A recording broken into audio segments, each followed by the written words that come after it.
Ayyub Ali says, I missed Maghrib prayer and found Isha prayer with the Imam. How do I complete Maghrib prayer?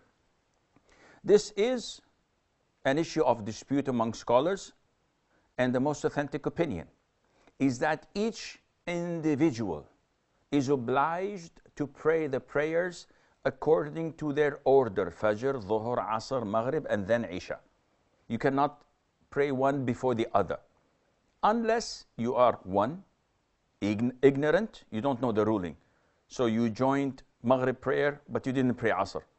And afterwards you were told, your Maghrib is valid, pray Asr now. Or someone who was confused.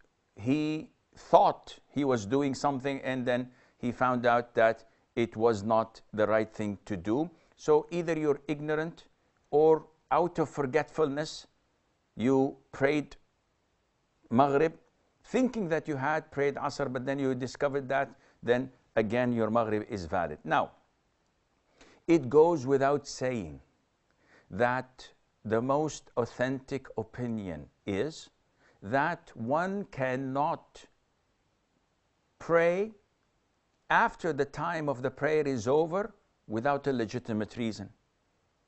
Asr begins at 3:30. I cannot come and deliberately postpone Dhuhr until 3:30, then I pray. My prayer is invalid. Why? Because Allah prescribed prayers at specific times.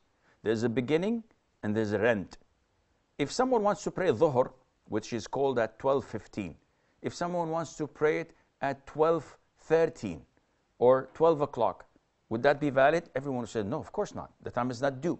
Likewise, if the time has expired, then again, you are sinful and you're not allowed to pray that. So, coming back to your question, Muhammad, what to do if you missed Maghrib for a legitimate reason, such as sleeping. You overslept from Asr till Isha.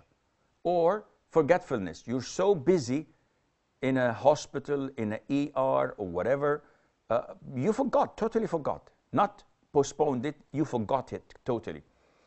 And you only remembered it when the Iqamah of Isha was being called. What to do?